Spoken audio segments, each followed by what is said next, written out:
Понякога струните на душата ни са разстроени.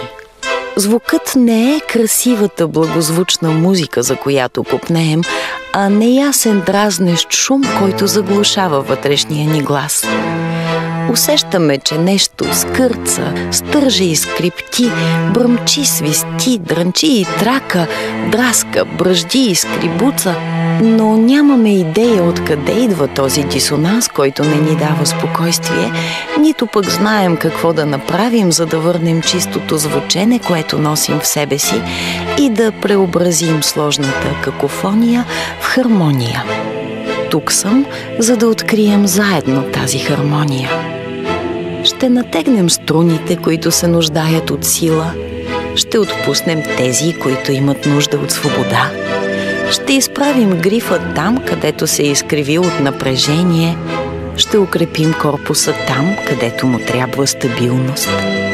Постепенно ще започнем да чуваме тоновете, които отекват с вибрацията на твоята уникална честота. И с всяка нота, която бликва в съзвучие с твоята същност, ще се ражда мелодията, която само ти можеш да сътвориш. Най-чистата, автентична мелодия.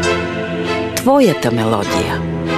Ти избираш ритъма и темпото, дължината и височината на тоновете, силата, тембъра и пулсацията им.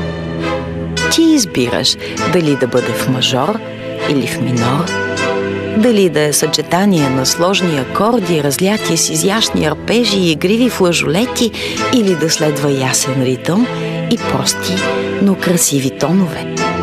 Ти решаваш дали ще избереш плавно и топло адажио или жизнерадостно и експресивно алегро, дали ще следваш прецизна партитура и ще репетираш усилено, или ще проявиш същността си и ще разкриеш цялото си богатство в свободна импровизация.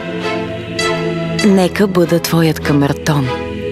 Нека заедно да създадем пространство, в което душата ти да вибрира на своята истинска честота, за да сътвори най-чистата, дълбока и автентична мелодия в резонанс с твоята уникална същност.